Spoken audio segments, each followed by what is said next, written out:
Hello, Internet. Hello, Sam. Hello, other people. Oh man, I am tired. Welcome to After Campfire. It's about 11:20 here on the West Coast right now. That's usually not very late for me, but I've been traveling all day from Seattle to LA. And for those of you who know, that's not a very far trip. It's supposed to be 2.5 hours, but for stupid reasons, I left my friend's place that I was staying at in Seattle at around probably 9 o'clock, 9:15 this morning, and I didn't get back here at my house till 11 because I decided to have a layover, and that layover was long, and then that plane got delayed 3 hours, and then when we arrived, we couldn't even go to our normal terminal because it was full, and then we had to go to a backup terminal thing, and then what a day. Okay. Many things have happened during the point or time between my last video and uh, this video. So there's a lot to cover. Sam, I should talk about your zombie apocalypse survival guide. I like the whole vet plan. Kind of reminds me of Terminator 3, the last real one. The last one I'll acknowledge as a real Terminator movie. How, like, John Connor was getting drugs from the vet's office, because that's what John Connor does, because he's the leader of humanity. And my own question was something about sacrificing, or just like, I don't remember exactly. I usually watch my old videos or the video you respond to before I make mine, but I didn't get the chance because I'm trying not to miss the deadline of Friday because it's probably going to take a while for this to upload. But it was just basically about, like, if you have a lot of people that you might let down in order to accomplish something, what should you do? And I just actually had that happen a lot because the reason why I was up in Seattle was for a job interview, which I'll go over later. And I had a lot of shifts that needed to be covered this week, and it was kind of difficult to get done, but I got it done. And a lot of people at the trapeze really helped me out with that, even though a lot of people, or a few people, had to do shifts they didn't want to do, like early shifts and stuff like that. I'm trying to remember your question, Sam. I don't remember it. No. Oh, I remember what it was. I was about to look it up. It was, who was a person from camp, I think, or just a person in general who's had a major, major impact in your life.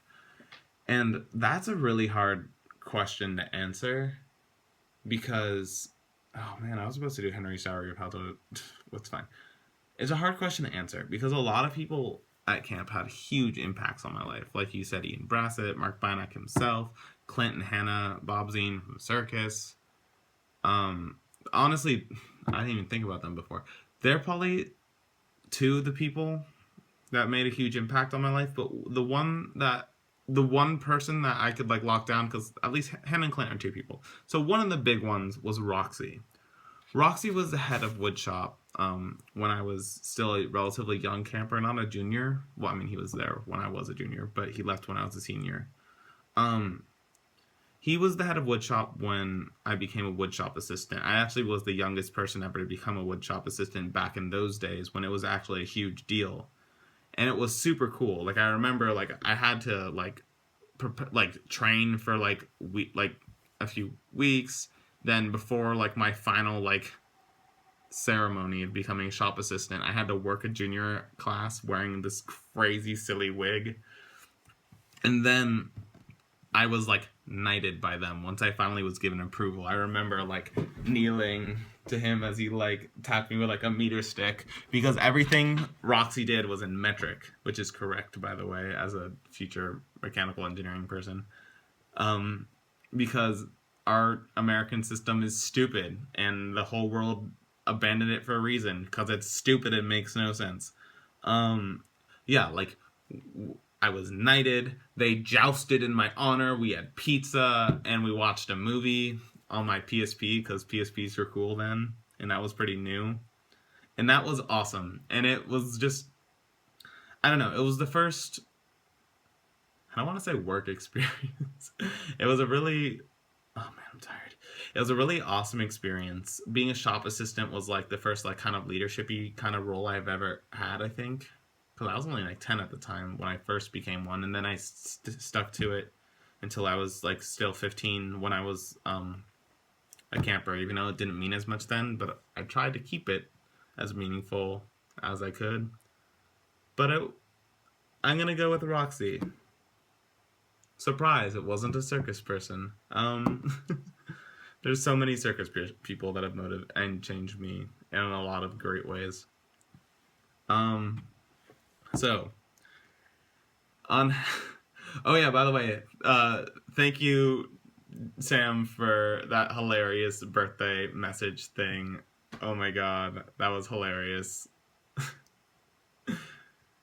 I was very amused. Though I feel like your editing forced you, like your video didn't take up the full screen. It was like smaller than usual and quieter than usual. I feel like since you edited that in, it messed up the rest of your video, but it was worth it.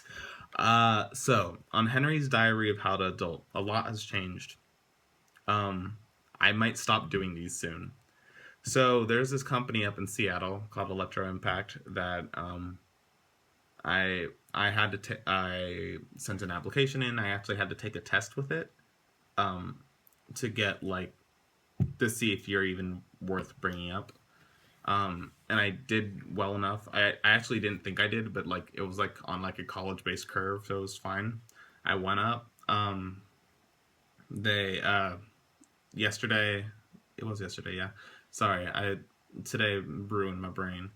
I went on a tour of their facilities, interviewed with a whole bunch of people, had lunch with the CEO.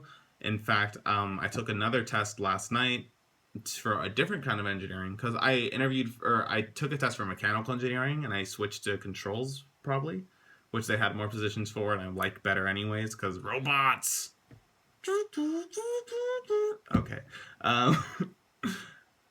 So I think it went well. I did well on that test also, I think. Because now that I know that it's a curve thing, I got like a 110 out of like 165, and almost all those points were like one problem that I just didn't know how to do, which I think they're fine with me not knowing one thing, because you can learn that one thing. So I might have a job on Monday. I mean, I'm not going to like start working for like a month, probably, because I have to move. But I might have done it, guys. I might actually have a thing. I mean, I'm kind of afraid to be too optimistic since I haven't gotten a definite answer. I was really hoping I would by today, but because I had to take the test for the other kind of engineering, I slowed the process down a little bit. But we might have done it, team. Woo! So, by the way, this might be a surprise for Sam and also people because I've been quiet about it on Facebook because I didn't want to jinx it or anything. I'm still a little bit worried because I still haven't heard back. But I mean, I was there on Thursday and I took that test like late Thursday. And Fridays are Fridays. No one likes to do anything on Friday, so they have time. But anyways, since I had a horrible day of travel, and I know Sam has been kind of sick of my really deep responses or questions. My answer and my question for you, Sam, is what is a terrible travel experience you've had, or an amazing one? Just like what's just like a weird travel experience? I know that I've been in planes probably a little bit more than you, so you could talk about a road trip if you want. But what is like a time where you were just trying to get from point A to point B and everything failed? Everything. Except you dying. You failed to die, so I mean that's whatever. You survived it because you're still here, I hope, unless you died in the past like few hours since I messaged you about a funny Boku no Hero Academia Death Note video. Anyways, that is my question. Farewell.